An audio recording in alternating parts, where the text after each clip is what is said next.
topic of the night as I get a little sip of this water.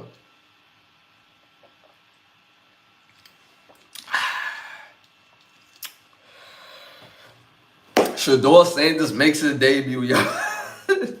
I told you we was going to speak about it in a second. Shedeur Sanders makes his debut start with the Cleveland Browns versus the Las Vegas Raiders. Shedeur Sanders had a very solid game. If I'm going to be critical, be honest, and be a fan, I have to speak with the football hat first. The fan to me is going to support nephew. You know what I'm saying? Like I have to say this before I get to the rest of this.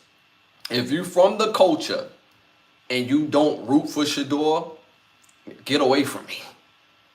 Now, if you don't root for him for football reasons, then I could somewhat respect it. And the only reason why I could somewhat respect it because you're not making it personal based on what you see. But I also, on the other hand, don't agree based on what you see, based on what I see. So, you know what I mean? Shout out to Malu. The hyphenated sign goes in between the button and the snaps. So it's button hyphenated sign snaps.com. Button hyphenated sign snaps.com. So with Shedeur Sanders in itself, right? So I have to have on my GM hat, my coaching hat. He had a very solid game. He went 11 for 20, 209 yards. He threw a pick, and he also threw a touchdown. So he did a lot of great things today. One, he's always been a good quarterback that knows how to read the defense. He's always had a quick trigger on that thing, which leads to him being supremely accurate. Shedeur, like I said in the draft, he is the most accurate quarterback that was in this draft. 5 rounds later, still the most accurate quarterback in this draft, and it's not even close, and it's showing up. Secondly, one of the things that I saw that he did not do is that he climbed the pocket. And I think the reason why we've seen him escape the way and develop that ink where he drifts in the pocket at Colorado is because that offensive line was terrible. As a quarterback, it becomes like a part of your mechanics that you do that when your team is lacking in the area, and you just do that because that's the way that you're going to buy more time in the pocket on that team. But this is the NFL. They're going to create a pocket. They're going to come off them edges. He had to step in that pocket and throw that ball. So I like the fact that I seen him do less drifting in the pocket. Thirdly, he naturally throws people open. Naturally. But he has to develop a better rapport with his receivers. Him and his receivers is still, the inks is still not there. And I don't expect it to be overnight. For those who don't know, football is a team sport. It takes years for these things to develop. It takes years. These are things that don't happen overnight. But it was a better energy. And the receivers, some of the receivers, I have to be honest, they be loafing. If they know they're getting the ball, they go all out. If they don't know, they loaf. Tillman on that non-route, he was loafing because the defensive back played off on him. He thought he wasn't going to get the ball. Bro, you 6'4". The guy that's on you is 5'11". Everything else is covered. Regardless if the play was designed for you, you're still running a route. Look for the ball. So that's one of the things I would love to see his receivers do more is look for the ball. But that's not just a Cleveland Browns thing. That's an NFL thing.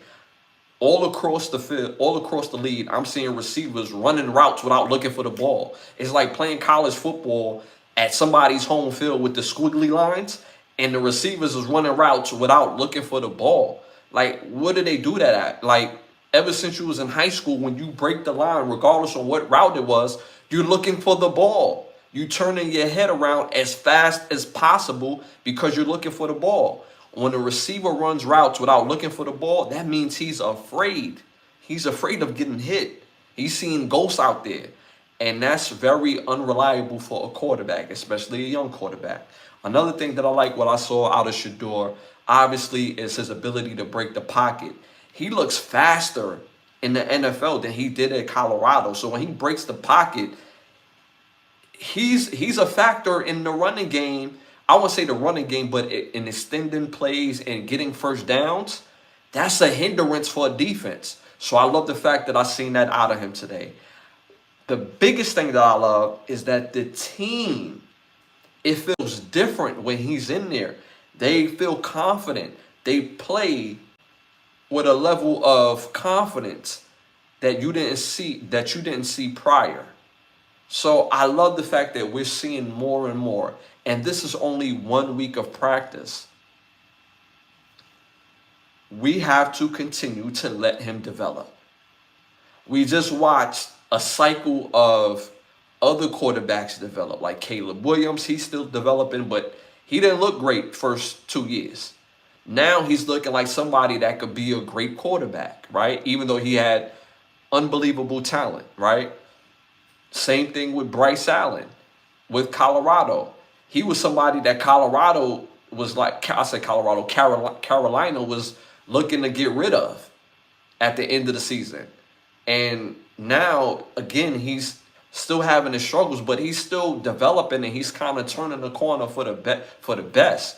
So you got to give this man a chance to develop and cook. So those are some of the positives that I've seen out of Shedeur. Always very accurate. He did throw the one interception, but every time he throws a pick, it's been 2 picks last week and this week. Every single time he's doing that, he's trying to throw people open.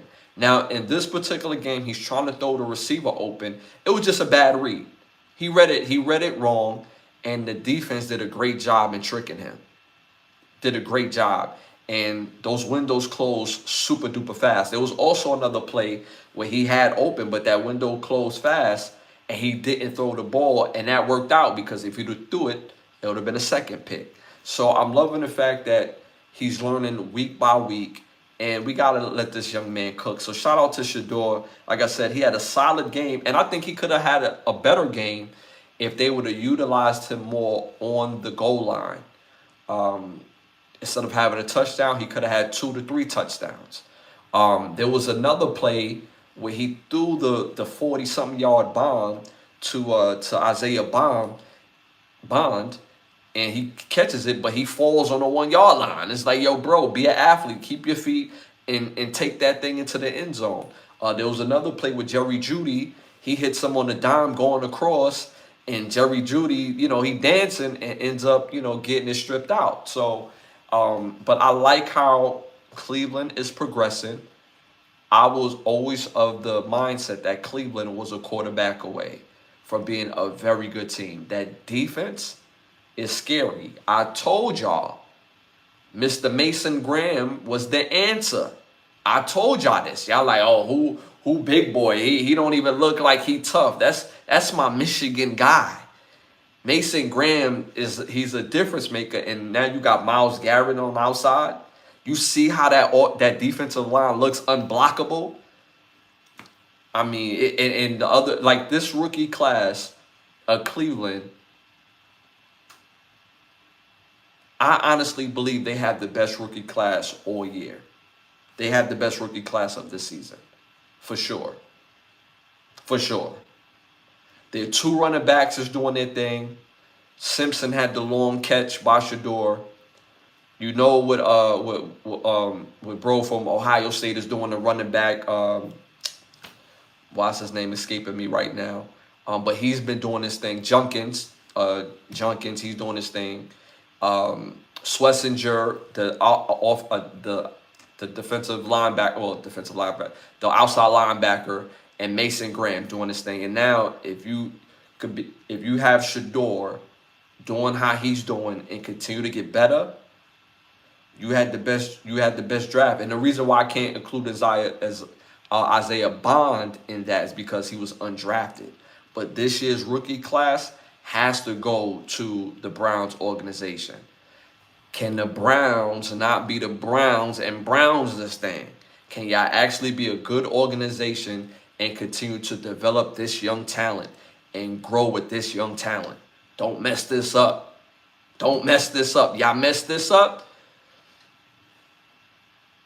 Mind you, Shedeur, I believe, is the first quarterback since 1998 or 1999 to win a game in his rookie debut, or first game debut, I should say. So they had a whole lot of quarterbacks. It's about like 40, it's about like 40 something quarterbacks, y'all. That's a lot. And he's the first quarterback to win in his debut game. So shout out to Shedeur Sanders. And yo, your uncle is rooting for you, bro. You know what I'm saying? Keep doing your thing. You know what I'm saying? Don't let them hold you down. And I have to say this on top of this, because within the culture, for people that's not in the culture, you have to understand our confidence and our belief in God goes hand in hand. So it's funny how people hate somebody's confidence, but they believe in God. Who you think gave them that confidence? Who you think gave them the ability? I'm saying. So in our culture, confidence and our belief in God goes hand in hand. Shout out to Patrick in the building. You already know Patrick Torres in the building. All these NFL teams are stupid for not drafting Shedeur Sanders, especially the teams that needed a quarterback like the Saints, Jets, and Raiders. See, that's another narrative I want to get rid of, right? Because I said this last show. I hate the narrative when people say, and I'm not saying you're saying this, Patrick. It's just the fact that you brought it up, so I'm just putting it out there, right? But I hate the narrative that people say that the NFL didn't want him, right? Where certain teams didn't want him. Because every team didn't need a quarterback. It was just the teams that needed a quarterback. And they knew damn well they needed a quarterback, right? Like you said, the Chiefs, the Jets, the Raiders, the Saints needed a quarterback, right? Outside of the Titans, the Giants, the Arizona Cardinals needed a quarterback. The Raiders needed a quarterback. All these teams needed quarterbacks. And it was like, yeah, nah, we cool. The Vikings needed a quarterback. The Falcons needed a quarterback. These are teams that's going to be looking for quarterbacks. And they knew that there was a possibility that the quarterbacks that they had in their room was not going to turn turn the corner of that. But with all of that said, I believe that each team got the quarterback that they were supposed to get. I really believe that. Jackson Dart, based on their coach, I honestly didn't want Shedeur with the Giants. I honestly didn't want that, and I already knew that they wasn't going to draft Shedeur. I already knew that because the Giants don't draft brothers as their quarterbacks. It's in their history. They don't do it. And if it wasn't Jackson Dart, it was going to be Beck from Miami. Because remember, Beck was on an uptick before that last year that was played. He was looked at as the number one quarterback that was going to be taken out. It was going to be between him and Shedeur, right? So when Beck leaves Georgia, well, Beck had the terrible year in Georgia, then he goes to Miami. He was supposed to come out. So if he would have had a great year at Georgia, he would have came out. And the Giants would have drafted him over Shedeur, over Ward. But it is what it is. The Titans ended up getting their guy. Even if Shedeur would have went number one, I honestly believe he still wouldn't have ended up as a Titan. They would have just traded out of their position. So I believe each team got the quarterback that they were supposed to get. I said this about the Cleveland Browns. If you believed in Dylan Gabriel that much, if he was end all be all for y'all, then why would you draft another quarterback just 2 rounds later? What great team that believed in their quarterback and believed that he was going to be a franchise drafts another quarterback behind him?